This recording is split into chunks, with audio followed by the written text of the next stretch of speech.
हमारे चैनल पर आने के लिए आपको धन्यवाद।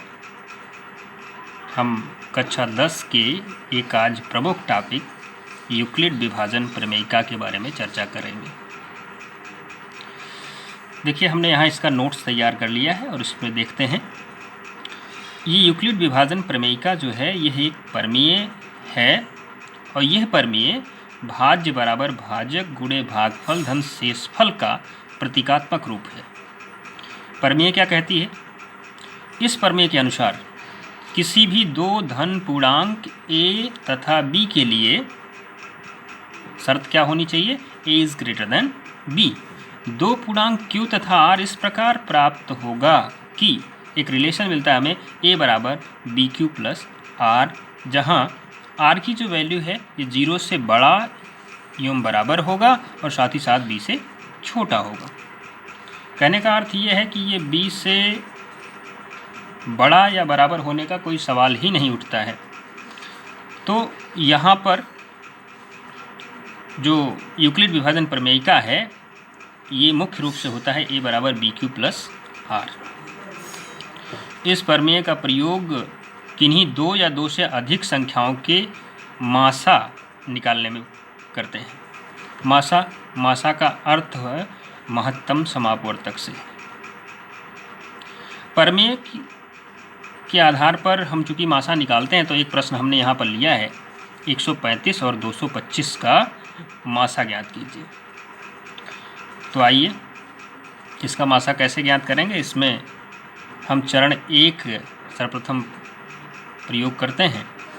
इसमें क्या होता है कि 135 और 225 जैसे इनका मासा निकालना है तो सबसे पहले हमें ये पता करना होता है कि 225 और 135 में कौन सा बड़ा है। तो चूंकि यहाँ पर देखें 225 135 से बड़ा है और जब ये बड़ा है तो यहाँ पर हम a को 225 लेते हैं। तो a बराबर 225 और b बराबर 135 हुआ। अब यूक्लिड विभाजन प्रमेयिका पर आ जाएं तो इसमें देखें, अब इसको हम चरण 2 लिखते हैं। देखिए 225 a का मान था तो 225 हमने लिखा बराबर होगा 135 यानी जो b की वैल्यू है, और 135 का पहाड़ा पढ़ेंगे कि वो 225 से ज़्यादा ना होने पाए, तो इसलिए हमने देखिए यहाँ पर एक रफ कार्य में इसका भागा किया है। 135 से हमने 225 को भाग दिया, एक बार जाएगा 135 और सबस्ट्रैक्ट करने पर हमें पता मिलेगा 90। तो हम इसको यहाँ किस प्रकार लिखेंगे? 225 बराबर 135 गुणे 1 प्लस 90। ध्यान दें ये जो होता है ये आपकी Q की वैल्यू होती है और ये जो आपका होता है ये R होता है। ये आपका क्या है 135, तो ये आपकी B की वैल्यू होती है और ये आप भाग दे रहे हैं ये आपका A की वैल्यू होती है। रिलेशन में अगर थोड़ा देखें यहाँ पर यूक्लिड प्रमेय को भी हम स्पष्ट कर लें तो अगर हमें 225 प्राप्त करना है तो उसी चीज़ को ही हमने यहाँ पर लिखा है जस्ट स्टेप। तो यही यूक्लिड प्रमेय का मुख्य रूप होता है। अब देखिए यहाँ जो R की वैल्यू है वो 90 मिली, तो यूक्लिड विभाजन प्रमेयिका से अगर हमें मासा प्राप्त करना है तो हम इस स्टेप को तब तक दोहराते रहते हैं जब तक कि R का मान 0 न प्राप्त हो जाए। चूँकि यहाँ R का मान 90 है यानी 0 नहीं है तो हम क्या करेंगे, फिर से उसी चरण को अपनाएंगे। लेकिन इस चरण में ध्यान क्या रखना है, हमें A की वैल्यू क्या लेना है, तो A की वैल्यू हमें अगले चरण को करने से पहले जो पूर्व चरण हमने किया है उसमें जो B की वैल्यू होती है उसको हम A मान लेते हैं। तो इसलिए हमने A को क्या माना 135, चूँकि यहाँ B की वैल्यू 135 थी।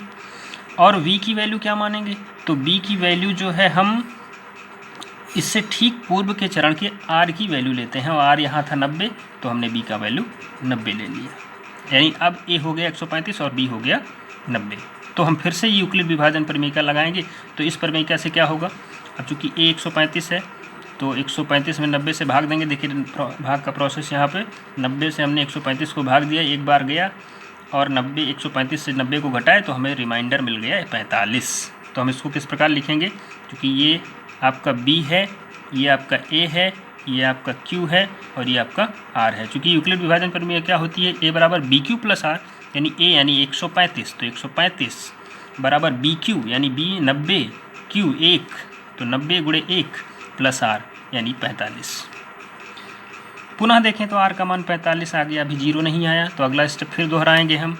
अब क्या करेंगे, वही ध्यान रखेंगे, पूर्व के चरण की बी की वैल्यू ए की मान यानी ए बराबर 90, पूर्व चरण के आर की वैल्यू बी की मान यानी 45 हो गया, और पुनः अब हम 45 से 90 को भाग देंगे।